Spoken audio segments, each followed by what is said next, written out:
আজ আমরা এমন একটা বিষয় নিয়ে কথা বলবো যেখানে স্পেনের তরুণ ফুটবলার আর স্পেনের রাজ পরিবার জড়িত আছে। শুনেছেন কি বার্সেলোনার তরুণ ফুটবলার পাবলো গাভির কথা? আর স্পেনের রাজকন্যা লিওনোর মধ্যে নাকি একটা প্রেমের সম্পর্ক তৈরি হয়েছে। চলো জেনে নেই এটা গুজব নাকি আসল সত্যি কি। Social media x handle, Twitter, Facebook বা টিকটকের মতন সোশ্যাল মিডিয়ায় একটা গুজব ছড়িয়েছে। স্পেনের রাজকন্যা লিও, যিনি একদিন রানী হতে পারে, তিনি নাকি পাবলো গাভিকে একটা প্রেমের পত্র পাঠিয়েছিলেন। কিন্তু আমাদের তরুণ ফুটবলার হিরো গাভি সেটাকে রিজেক্ট করেছিল। রিজেক্ট করে আবার তার গার্লফ্রেন্ডের সঙ্গে থাকার সিদ্ধান্ত নিয়েছিলেন। এই গল্পটা অনেকটা সিনেমার মতো, তাই না? কিন্তু এবারে একটু থামুন, এই গল্পটা সত্যি কি?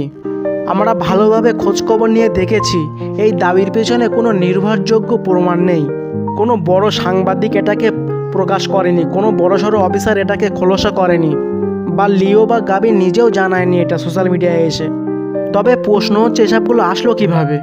যদি লিও আর গাবি কিছু না প্রকাশ করে তাহলে আসলো কিভাবে? গল্পটা শুরু হয়েছিল 2022 সালে।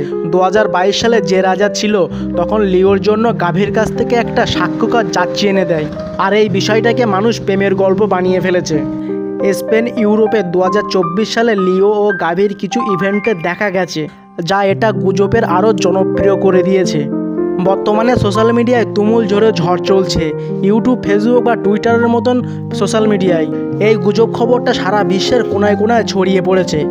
যারা গাভিকে চেনে না, চলো তাদেরকে চিনিয়ে দেই। যিনি হলেন বার্সেলোনার 20 বছর বয়সের মিডফিল্ডার, যিনি মাঠে নামলে ঝড় তুলতেন, যিনি ফুটবল কেরিয়ার নিয়ে এতটাই ভাবেন যে প্রেমে পড়ার মতো গল্প জড়ানোর সময় নেই। শোনা যায় যে তিনি আনা পেলোয়া নামে একজনের সঙ্গে সম্পর্কে অলরেডি জড়িয়ে আছেন। তবে গাভি তার ব্যক্তিগত জীবন নিয়ে খুবই অল্পই কথা বলে। অন্যদিকে রাজকন্যা লিও হলেন স্পেনের রাজা ফিলিপির 6তম মেয়ে। মাত্র 19 বছর বয়সে তিনি রাজ পরিবারের দায়িত্ব পান। তারও ব্যক্তিগত জীবন খুবই গোপনীয়। স্পেনের মিডিয়া তার ব্যক্তিগত জীবন নিয়ে খুব একটা বেশি কথা বলে না। তবে সূত্র বলে যে তিনি একজন জিওকোমলি নামে একজন ব্যক্তির সঙ্গে প্রেমের সম্পর্ক জড়িয়ে আছেন বর্তমানে। যা হোক বন্ধুরা, এই গুজব প্রেম কাহিনীটা শুনে কিন্তু মজা পেলাম। এটা কি তোমার সত্যি বলে মনে হচ্ছে নাকি সোশ্যাল মিডিয়ায় মজা করা গল্প? তবে একটু কল্পনা করুন, যদি একটা সত্যি হতো তাহলে কি দারুণ না সিনেমার গল্প তৈরি হতো। এই গুজবটা কি শুধু বিশ্বাস করার মতো নাকি শুধু মজা করার মতো?